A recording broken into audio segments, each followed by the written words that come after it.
I feel like too many of us use the term failure incorrectly. And the way I classify failure is in two regions. The first being you didn't really put your all into something and you didn't do your best leading up to attempting something or taking a test or whatever, and you ended up not reaching your mark and you didn't reach the goal that you had hoped for. That is a classic term of failure. You didn't put in the work and you did not reach the mark that you were hoping to reach. And that is the term that describes failure. And the other one being is you did try something and you put your all into it and you failed and then you do not have another choice. There's no other time where you'll be able to redo that or retry it. And that is just it's complete failure. There's no reruns, there's no redos. That's it.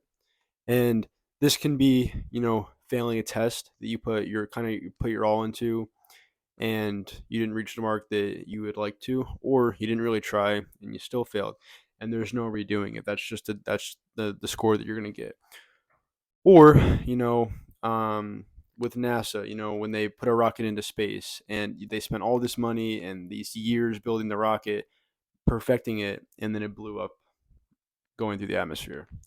And you can obviously redo that. Sort of, you can spend the next couple of years rebuilding that rocket and hoping that the next time it's going to go a bit smoother, but that is technically a failure. What's not classified as a failure in my book is when you're trying to learn something new and you tried a couple times and you just can't get it and then you give up. That's not a failure. That's just you're learning something new and you're not great at it because you've been trying it for only a couple days, but you can try it as many more times as you like. That's not a failure. That's just you just need to work a bit harder. You just need to try a little bit more. And I feel like a lot of people will kind of break things off before they give it time in order to succeed in them. They'll ruin things prematurely just because they give up far too soon. And I feel like it's a bit disappointing because you see a lot of people who have so much potential and they just waste it because they don't go that extra mile. They don't take that extra step because they get discouraged and they see everyone else around them succeeding.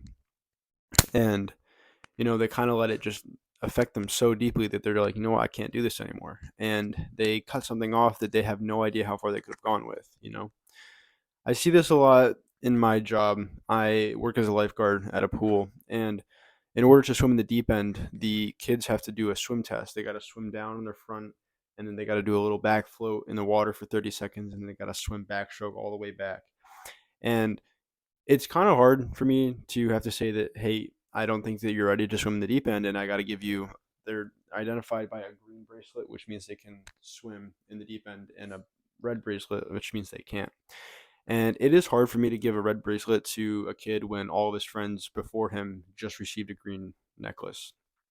And it's hard because a lot of these kids will kind of just sit out for the rest of the time instead of just hanging out in the shallow end and working on things that they need to work on in order so that they can try that swim test the next day and hopefully pass. And I feel like that's a great like, that's a great kind of description of what I'm trying to explain is that they're right. Just a little bit more practice could lead them to being able to swim in that deep end, but instead they're seeing everybody else move on and they said, you know what? Instead of trying again, I'm just going to cut my losses and I'm just going to quit and I'm just going to stop because there's no point in trying anymore because I'm just going to fail again. And it wasn't a failure until that point where they decided, you know what, I'm just going to stick out in the shallow end and I'm just going to hang out there and I'm not going to try anymore. It wasn't a failure until they gave up. But now it is. And it's harder to come back from quitting something rather than just persevering and continuing on the current momentum that you have. Momentum is much easier to gain when you already have a little bit going for you and kind of compounding that momentum. But once you stop, you gotta start right back up again. You gotta start from the beginning, you gotta go all the way back to the beginning and start pedaling again for the first time rather than going at a decent speed and speeding up. It is so much easier to speed up than to stop and then try to start again. And it's really hard to see people who, have so much potential and they just waste it because they don't feel like they can do it anymore. And this goes for a lot of things. It's there's just so many things in this world that you can, kind of learn how to do. And to see people just quit because they say they don't have enough time, or they don't have the resources, or they just don't have the drive. They continue to make excuses for themselves rather than saying, I'm not great at this, but instead of just giving up, I'm going to, take a break from it, go try something else, and then I'll come back to it. Because the worst thing you can do is completely quit something. It's fine to take a couple of days off, even a week, whatever you got to do.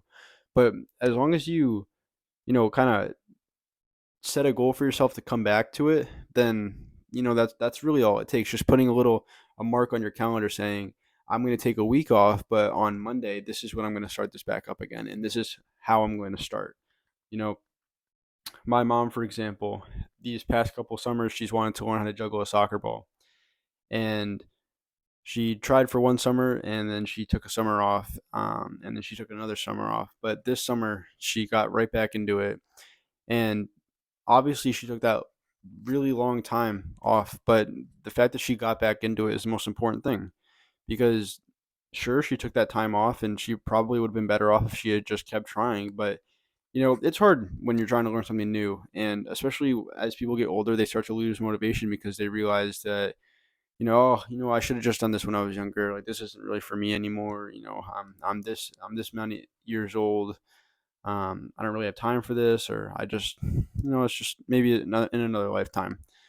But we only have so much time, and if you're not going to use it, if you're just going to spend that time, worrying so much about failure that you don't even give yourself the chance to try, then you're missing out on so much. And I think you really need to kind of learn and take a look within yourself on what failure really is and what failure really means to you.